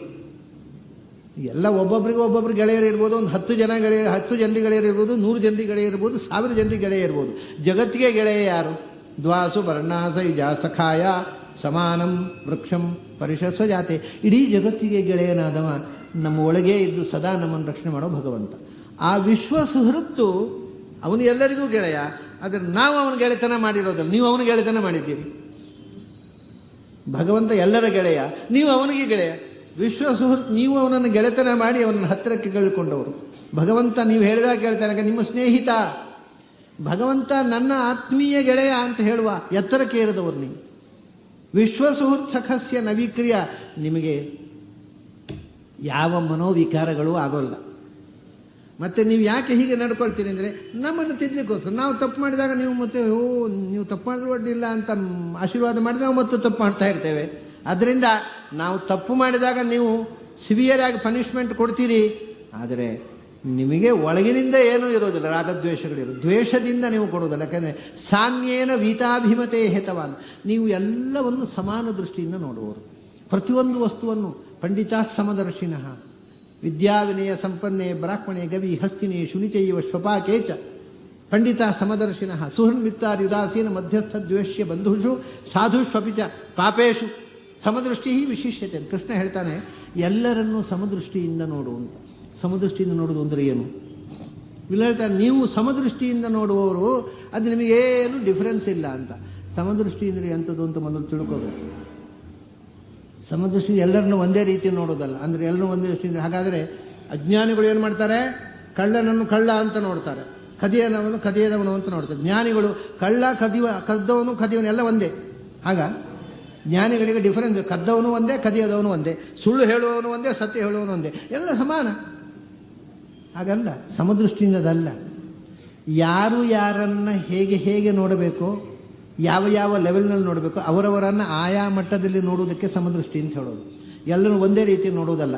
ಇವಾಗ ಮನೆಯಲ್ಲಿ ಸಮದೃಷ್ಟಿಯಿಂದ ಮನೆ ಬಾಳ್ತೆ ನೋಡ್ಬೇಕಪ್ಪ ಅಂತಾರೆ ಶಾಸ್ತ್ರಗಳು. ಸಮದೃಷ್ಟಿ ಬೇಕು. ಸಮದೃಷ್ಟಿಯಿಂದ ಏನು? ಮನೆಯಲ್ಲಿ ಮಗ ಇರ್ತಾನೆ, ಹೆಂಡತಿ ಇರ್ತಾಳೆ, ತಾಯಿ ಇರ್ತಾಳೆ, ತಂದೆ ಇರ್ತಾನೆ, ಎಲ್ಲರನ್ನೂ ಸಮದೃಷ್ಟಿಯಿಂದ ನೋಡ್ಲಿಕ್ಕಾಗತ್ತಾ? ಬೆಳಗಾತ ಎದ್ದು ನಾನು ಸಮದೃಷ್ಟಿ, ಮಗುವಿಗೂ 2 ಬಾರಿಸೋದು, ಹೆಂಡತಿಗೂ 2 ಬಾರಿಸೋದು, ತಂದೆ ತಾಯಿಗೂ 2 ಬಾರಿಸ್ಬಿಡೋದು. ಯಾಕಂದ್ರೆ ಸಮದೃಷ್ಟಿ ಆಗಬೇಕಲ್ಲ. ಎಲ್ಲರೂ ಒಂದೇ ರೀತಿ ಟ್ರೀಟ್ಮೆಂಟ್ ಮಾಡಬೇಕು. 2 ಬಾರಿಸ್ಬಿಡೋದ? ಅದು ಸಮದೃಷ್ಟಿ ಹೇಳ್ತಾರೆ. ಅಥವಾ ಬುದ್ಧಿನ ಎಟ್ಟಗಿದ್ದವ್ರು ಹಾಗೆ ಮಾಡ್ತಾರೆ. ಸಮದೃಷ್ಟಿ ಅಂದರೆ ತಾಯಿಯನ್ನು ತಾಯಿಯಂತೆ, ತಂದೆಯನ್ನು ತಂದೆಯಂತೆ, ಮಕ್ಕಳನ್ನು ಮಕ್ಕಳಂತೆ, ಹೆಂಡತಿಯನ್ನು ಹೆಂಡತಿಯಂತೆ ನೋಡುವುದು ಸಮದೃಷ್ಟಿ ಹೊರತು ಎಲ್ಲರನ್ನು ಒಂದೇ ರೀತಿ ನೋಡುವುದಲ್ಲ. ಒಂದೇ ರೀತಿ ನೋಡಿ ಹುಚ್ಚ ಅಂತ ಹೇಳ್ತಾರೆ. ಸಮದೃಷ್ಟಿ ನೀವು ಎಲ್ಲವನ್ನು ಯಾರ್ಯಾರ ಯೋಗ್ಯತೆ, ಯಾವ ಅರ್ಹತೆ ಮಟ್ಟ ಎಲ್ಲಿಯೋ ಅದೇ ಮಟ್ಟದಲ್ಲಿ ನೋಡ್ತೀರಿ, ಎತ್ತಿ ಕಟ್ಟುವುದಿಲ್ಲ. ನಿಮಗೆ ಗೊತ್ತು ಯಾರ ಯೋಗ್ಯತೆ ಎಷ್ಟು ಅಂತ, ಅವರನ್ನು ಅಲ್ಲೇ ಇಡ್ತೀರಿ, ಅದರಿಂದ ಆಚೆ ಹೋಗ್ಲಿಕ್ಕೆ ಬಿಡೋದು. ಸಮದೃಷ್ಟಿ ಇದು ಸಾಮ್ಯೇನ, ನಿಮಗೆ ಎಲ್ಲರ ಯೋಗ್ಯತೆ ಗೊತ್ತು, ಯಾರ್ಯಾರನ್ನು ಹೇಗೆ ನೋಡಬೇಕು ಅನ್ನೋದು ಗೊತ್ತು. ಅದರಿಂದ ನಿಮಗೆ ಯಾವ ವಿಕಾರವೂ ಇಲ್ಲ, ಎಲ್ಲವನ್ನು ತದ್ವತ್ತಾಗಿ ನೋಡ್ತೀರಿ ಅಷ್ಟೇ. ಅದರಿಂದ ವೀತಾಭಿಮತೆ, ನಿಮಗೆ ಅಭಿಮಾನ, ನನ್ನದು, ಇದು ನನ್ನದು, ಇದು ನನ್ನದು, ಇದು ನನ್ನದಲ್ಲ, ಅದು ಅವರದ್ದು, ಇದು ಇವರ, ಅದೆಲ್ಲ ಇಲ್ಲೇ ಇಲ್ಲ ನಿಮಗೆ. ಎಲ್ಲವೂ ಭಗವಂತನ ಸೊತ್ತು. ಅದರಲ್ಲಿ ಯಾವುದು ಎಲ್ಲೆಲ್ಲಿ ಇಡಬೇಕು ಅಲ್ಲಲ್ಲಿ ಅಷ್ಟೇ. ಅಂದರೆ ಕೆಲವೊಮ್ಮೆ ಏನು ಅಂದರೆ ಅದನ್ನು ಓವರ್ ಅಟ್ಯಾಚ್ಮೆಂಟ್. ಸಮಲೋಷ್ಟಾಶ್ಮ ಕಾಂಚನ, ಮಣ್ಣಿನ ಗೆಡ್ಡೆ ಅದೊಂದು ಕಲ್ಲು ಸಿಕ್ಕಿದರೆ ಅಂತ ಬಿಸಾಡ್ತೇವೆ, ಬಂಗಾರ ಸಿಕ್ಕಿದರೆ ಬೇಗ ಕಿಸೆ ಒಳಗೆ ಹಾಕೊಳ್ತೇವೆ. ಜ್ಞಾನಿ ಅದೂ ಮಾಡೋಲ್ಲ. ಯಾಕೆಂದರೆ ಅವನಿಗೆ ಗೊತ್ತಿದೆ ಕಲ್ಲು ಬಹಳ ಸಾವಿರಾರು ವರ್ಷ ಹೋದ ಮೇಲೆ ಕಲ್ಲೇ ಹರಳಾಯಿತು, ಮಣ್ಣೆ ಕಲ್ಲಾಯಿತು, ಎಲ್ಲ ಒಂದೇ. ಬಂಗಾರ ಮಣ್ಣಿನದ್ದೇ ಒಂದು ಪ್ರಭೇದ. ಆದ್ದರಿಂದ ಅವನು it makes no difference to him. ಬಂಗಾರವೂ ಒಂದೇ, ಮಣ್ಣು ಒಂದೇ. ಈ ಥರ ಅನೇಕ ಬಗೆಯ ಸಮದೃಷ್ಟಿಗಳಿವೆ. ನೀವು ಎಲ್ಲವನ್ನು ಸಮದೃಷ್ಟಿಯಿಂದ ನೋಡುವವರು. ಅದು ನಿಮಗೆ ಇದು ನನ್ನದು ಅಂತ ಓವರ್ ಅಟ್ಯಾಚ್, ಯಾವುದರ ಬಗ್ಗೆಯೂ ಸ್ಪೆಷಲ್ ಅಟ್ಯಾಚ್ಮೆಂಟ್ ಇಲ್ಲ. ವೀತಾಭಿಮತೆ ಹೇತವ. ಆದರೂ ನಿಮಗೆ ಇಲ್ಲ, ನಿಮಗೆ ಕೋಪ ಇಲ್ಲ, ನಿಮಗೆ ಬೇಸರ ಇಲ್ಲ, ಆದರೂ ನೀವು ಪನಿಷ್ಮೆಂಟ್ ಮಾಡಿಯೇ ಮಾಡ್ತೀರಿ. ಅದರಿಂದ ನಿಮಗೆ ಏನು ಇರದೇ ಇದ್ರೂ ನಮಗುಂಟಲ್ಲ, ನಾವು ಅನುಭವಿಸ್ಬೇಕಲ್ಲ. ಅಪಿ ಆದರೂ ಕೂಡ ಏನಂದ್ರೆ ಮಹದ್ವಿಮಾನಾತು ಸ್ವಕೃತಾಧಿ ಮಾದೃಕ್ ಧಕ್ಷ್ಯತಿ. ನಿಮಗೆ ಏನೂ ಇಲ್ಲ, ಆದರೆ ನಾನು ನಿಮಗೆ ಅನ್ಯಾಯ ಮಾಡಿದೆ. ನಾನು ನಿಮಗೆ ಅನ್ಯಾಯ ಮಾಡಿದ್ರಿಂದ ನನಗೆ ಉಂಟು ಅದರ ಫಲ, ನಿಮಗೇನೂ ಇಲ್ಲ. ನಿಮಗೆ ನಷ್ಟವೂ ಇಲ್ಲ, ಲಾಭವೂ ಇಲ್ಲ. ನನ್ನಂಥವ್ರು ಬಂದದ್ರಿಂದ ಲಾಭವೂ ಇಲ್ಲ, ನನ್ನಂಥವ್ರನ್ನ ಕಳ್ಕೊಂಡದ್ರಿಂದ ನಷ್ಟವೂ ಇಲ್ಲ. ಆದರೆ ನನಗೆ ದೊಡ್ಡ ಅನಿಷ್ಟ. ಮಹದ್ವಿಮಾನ ಸ್ವಕೃತಾತ್, ನಾನು ನನ್ನ ಕಾಲಬುಡಕ್ಕೆ ಕಲ್ಲು ಚಪ್ಪಡಿ ಎಳ್ಕೊಂಡೆ. ನಾನೇ ಮಾಡಿದ ತಪ್ಪಿನಿಂದ ನಿಮಗೆ ಅವಮಾನ ಮಾಡಿದೆ, ನಿಮಗೆ ನೋವು ಮಾಡಿದೆ. ಅದು ನಾನು ಮಾಡಿದ ಪಾಪ. ಅದೇನು ಮಾಡುತ್ತೆ? ಮಾದೃಕ್ ಸ್ವಕೃತಾತ್ ಮಹದ್ವಿಮಾನ, ನನ್ನಂಥವರ ಪಾಡುವುದು. ನಾವೇ ತಪ್ಪು ಮಾಡಿ ನಾವೇ ಸುಟ್ಟು ಹೋಗೋದು, ಇನ್ನೊಬ್ಬನು ಸುಡುವುದಲ್ಲ. ನಾವು ಮಾಡಿದ ತಪ್ಪಿನಿಂದ ನಾವೇ ಸುಟ್ಟು ಹೋಗೋದು. ಅವನು ಹೇಳ್ತಾನೆ ಮಹದ್ವಿಮಾನಾತ್, ನಿಮ್ಮನ್ನಂಥ ದೊಡ್ಡವರಿಗೆ ಅವಮಾನ ಮಾಡಿದೆ, ನಿಮ್ಮಂಥ ದೊಡ್ಡವರ ಹತ್ರ ಸುಳ್ಳು ಹೇಳಿದೆ, ನನ್ನನ್ನು ಡಿಫೆಂಡ್ ಮಾಡೋದಕ್ಕೋಸ್ಕರ ಏನೇನೋ ಹೇಳಿದೆ, ಬುದ್ಧಿವಂತಿಕೆ ಮಾತಾಡಿದೆ ಇರಬಹುದು. ಆದರೆ ನಿಮಗೆ ಅವಮಾನ ಆದದ್ದಂತೂ ನಿಜ. ನಾನು ಅದನ್ನು ಏನು ಮಾಡಿದರೂ, ನನ್ನ ಸಮರ್ಥನೆ ಇದ್ದರೂ ಕೂಡ ನಿಮಗೆ ನೋಯಿಸುವಂಥ, ಅವಮಾನ ಆಗುವಂಥ ಕೆಲಸ ಮಾಡಿದ್ದು ನಿಜ. ಮಹದ್ವಿಮಾನಾತ್ ಸ್ವಕೃತಾತ್, ನಾನು ಮಾಡಿದ ತಪ್ಪಿದು, ಅದು ನೀವು ಮಾಡಿದ್ದಲ್ಲ. ಅದರಿಂದ ಮಾದೃಕ್ ಧಕ್ಷ್ಯತಿ ಅದೂರಾದಪಿ ಶೂಲಪಾಣಿ. ಮಾದೃಕ್ ನನ್ನಂಥವರಿಂದ ನನ್ನಂಥ ಕ್ಷುದ್ರ ವ್ಯಕ್ತಿಗಳು ಈ ರೀತಿ ದೊಡ್ಡವರಿಗೆ ಅನ್ಯಾಯ ಮಾಡಿದರೆ ಏನಾಗೋದು ಅಂದರೆ ಧಕ್ಷ್ಯತಿ, ನಮ್ಮನ್ನು ನಾವೇ ಸುಟ್ಟುಕೊಳ್ತೇವೆ. ನಮ್ಮ ಕಾಲ ಬುಡಕ್ಕೆ ನಾವೇ ಬೆಂಕಿ ಹಾಕಿಕೊಂಡ ಹಾಗೆ, ಬೆಂಕಿಯ ರಾಶಿಯಲ್ಲಿ ಹೋಗಿ ನಿಂತ ಹಾಗೆ. ದೊಡ್ಡವರಿಗೆ ಅನ್ಯಾಯ ಮಾಡುವುದು ಉಂಟಲ್ಲ, ಮೋಸ ಮಾಡೋದು ಅಥವಾ ಅಪಮಾನ ಮಾಡೋದು, ದೊಡ್ಡವರ ಮನಸ್ಸನ್ನು ನೋಯಿಸುವುದು, ಬೆಂಕಿಯ ರಾಶಿಯಲ್ಲಿ ನಾವೇ ನಿಂತ ಹಾಗೆ ನಮ್ಮನ್ನು ನಾವು ಸುಟ್ಟುಕೊಳ್ಳುವ ವಿಧಾನ. ಜ್ಞಾನಿಗಳಿಗೆ ಏನೂ ಆಗೋಲ್ಲ, ಅವರಿಗೆ ನೋವಾಗಲ್ಲ, ಸುಡುವುದಿಲ್ಲ, ನಾವು ನಮ್ಮನ್ನು ಸುಟ್ಟುಕೊಂಡ ಹಾಗೆ. ಅದು ಯಾವಾಗ ಅದೂರಾತ್, ಸುಟ್ಟುಕೊಳ್ಳೋದು ದೂರದಲ್ಲಿ ಅಲ್ಲ, ತಕ್ಷಣ. ಈ ಬೆಂಕಿ ಉಂಟಲ್ಲ, ಬೇರೆ ಬೆಂಕಿ ಆದರೂ ಸ್ವಲ್ಪ ಸಮಯ ತಗೊಂಡಿತ್ತು, ಇದು ಇಮಿಡಿಯೇಟ್ ರಿಯಾಕ್ಷನ್. ದೊಡ್ಡವರಿಗೆ ಅವಮಾನ ಆದರೆ ತಕ್ಷಣ ನಾನು ಸುಟ್ಟು ಹೋದೆ, ನನ್ನ ಕಥೆ ಮುಗೀತು. ನಾನು ಹಾಗಾಗಬಾರದು. ಹೇಳ್ತಾನೆ, ನನ್ನ ಕಥೆ ಬಿಡಿ, ನನ್ನಂಥವ್ರು ಅಪಿ ಶೂಲಪಾಣಿ, ಸಾಕ್ಷಾತ್ ಶಿವನೇ ಆದರೂ ಕೂಡ ದೊಡ್ಡವರಿಗೆ ಅವಮಾನ ಮಾಡಿದರೆ ಅದರ ಶಿಕ್ಷೆ ಅನುಭವಿಸ್ಬೇಕಾಗತ್ತೆ. ಯಾಕೆ ಈ ಮಾತು ಹೇಳ್ತಾ, ಒಂದು ಕಥೆ, ಯಾವುದೋ ಒಂದು ನೋಡಿ, ಒಂದು ಕಥೆ, ಆ ಕಥೆ ರೋಚಕ ತಮಾಷೆಗೋಸ್ಕರವೇ ಇರಬಹುದು. ದೊಡ್ಡವರಿಗೆ, ಜ್ಞಾನಿಗಳಿಗೆ ಅದು ಶಿಕ್ಷೆ ಅಲ್ಲ, ಆದರೂ ದೊಡ್ಡವರು ಕೂಡ ಆ ಶಿಕ್ಷೆ ತೋರಿಸ್ತಾರೆ. ಚತುರ್ಮುಖನ ತಲೆಯನ್ನು ಕಿತ್ತು ತೆಗೆದ ಅಂತ ಶಿವ. ಆ ಕಿತ್ತು ತೆಗೆದದ್ದರ ಪರಿಣಾಮವಾಗಿ ಇವತ್ತಿಗೂ ಸ್ಮಶಾನ ವಾಸ ಮಾಡ್ತಾ ಇದ್ದಾನೆ ಅಂತ. ಇದೊಂದು ತಮಾಷೆಗೆ. ಅವರು ಸ್ಮಶಾನ ವಾಸ ಅನ್ನೋದು ಶಿವನಿಗೆ ಶಾಪ ಅಲ್ಲ, ಅದು ಒಂದು ಲೀಲೆ. ಅದು ಆದರೆ ನಮಗೊಂದು ಪಾಠ ನೋಡಪ್ಪ, ನಾನು ಚತುರ್ಮುಖನ ಒಂದು ತಲೆ ಕಿತ್ತು ತೆಗೆದೆ, ಯಾಕೆಂದ್ರೆ ನಾನು ಪಂಚಮುಖ ನೀನು ಪಂಚಮುಖ ಅಂದ್ರೆ ಏನು, ನಿನಗೊಂದು ತಲೆ ಹೆಚ್ಚಾಯಿತು, ಬೇಡ ಅಂತ ಕಿತ್ತು ತೆಗೆದುಬಿಟ್ಟೆ. ಆ ದೊಡ್ಡವರ ತಲೆ ತೆಗೆದದ್ದರ ಪರಿಣಾಮವಾಗಿ ಪರ್ಮನೆಂಟು ಸ್ಮಶಾನದಲ್ಲಿ ಇರಬೇಕಾಯ್ತಪ್ಪ ನಾನು ಅಂತ ನಮಗೆ ಒಂದು ಪಾಠ ಹೇಳ್ತಾನೆ ಶಿವ. ಅದನ್ನ ಅಪಿ ಶೂಲಪಾಣಿ, ದೊಡ್ಡವರು ಕೂಡ ತಾವು ಮಹದ ಅವಮಾನ ಮಾಡಿದಾಗ ಅದು ಶಿಕ್ಷೆ ಅನುಭವಿಸಿ ನಮಗೆ ಪಾಠ ತೋರಿಸ್ತಾರೆ. ಹಾಗಿರುವಾಗ ನನ್ನಂಥವರ ಪಾಡೇನಪ್ಪ, ನಿಮ್ಮ ಹತ್ರ ನಾನು ಅಪಚಾರ ಮಾಡಿಬಿಟ್ಟೆ, ಕ್ಷಮೆ ಇಲ್ಲ, ಅಷ್ಟೇ ಅಲ್ಲ ನಾನು ಸುಟ್ಟು ಹೋಗ್ತಾ ಇದ್ದೇನೆ, ನನ್ನನ್ನು ಪಾರು ಮಾಡಿ, ನನ್ನನ್ನು ಬದುಕಿಸಿ, ನನ್ನನ್ನು ಉದ್ಧಾರ ಮಾಡಿ ಅಂತ ಪ್ರಾರ್ಥನೆ ಮಾಡ್ತಾನೆ. ಭಾರಿ ಸುಂದರವಾದಂಥ ವಿದ್ವತ್ತೆಯಿಂದ ತುಂಬಿ ತುಳುಕುವ ಮಾತುಗಳು. ಅವನೇ ಮಹಾ ದೊಡ್ಡ ವಿದ್ವಾಂಸ. ಅವನ ಒಂದು ಅವಧೂತರ ಕಾಲಿಗೆ ಅಡ್ಡ ಬಿದ್ದು ಬಿಡ್ತಾನೆ. ನನ್ನನ್ನು ಕ್ಷಮಿಸಿ, ನನಗೆ ಜ್ಞಾನದ ದಾರಿಯನ್ನು ತೋರಿಸಿ, ನನಗೆ ರಾಜಕೀಯದ ತಂತ್ರ ಗೊತ್ತು, ಆದರೆ ನನಗೆ ವಿಜ್ಞಾನ ವೀರ್ಯ, ಆ ವಿಜ್ಞಾನ ಶಕ್ತಿಯಲ್ಲಿ ನಾನು ಮುಂದುವರಿಬೇಕು, ಅಂಥ ಎತ್ತರಕ್ಕೆ ನನ್ನನ್ನು ಕೊಂಡೊಯ್ಯಿರಿ ಅಂತ ಪ್ರಾರ್ಥನೆ ಮಾಡಿ ಉದ್ದಕ್ಕೆ ಕಾಲಿಗೆ ಅಡ್ಡ ಬಿದ್ದು ಬಿಡ್ತಾನೆ. ಇದನ್ನು ಕೇಳಿದ ಅವಧೂತ ಏನು ಉತ್ತರ ಕೊಡ್ತಾರೆ, ಇನ್ನು ಅವಧೂತ ಇವಂದೇ ಇಷ್ಟು ಪಾಂಡಿತ್ಯಪೂರ್ಣವಾದ ಆರ್ಗ್ಯುಮೆಂಟು, ಇವನಿಗೆ ಉತ್ತರ ಅವಧೂತ ಕೊಡ್ತಕ್ಕಂಥ ಮಾತು, ಅದು ಏನು ಅದ್ಭುತವಾಗಿದೆ. ಅದನ್ನು ನಾವು ಮತ್ತೆ ನಾಳೆ ನಾಡಿದ್ದು ನೋಡಬೇಕಾದ್ದು. ಮತ್ತೆ ನಾಳೆ ಸಂಜೆ ಸೇರಿದಾಗ ಅವಧೂತನ ಮಾತಿನ ಚಮತ್ಕಾರವನ್ನು ನೋಡೋಣ. ಅಲ್ಲಿ ತನಕ ನಿಮಗೆಲ್ಲ ಅಭಿನಂದನೆಗಳು ಮತ್ತು ಅಭಿವಂದನೆಗಳು.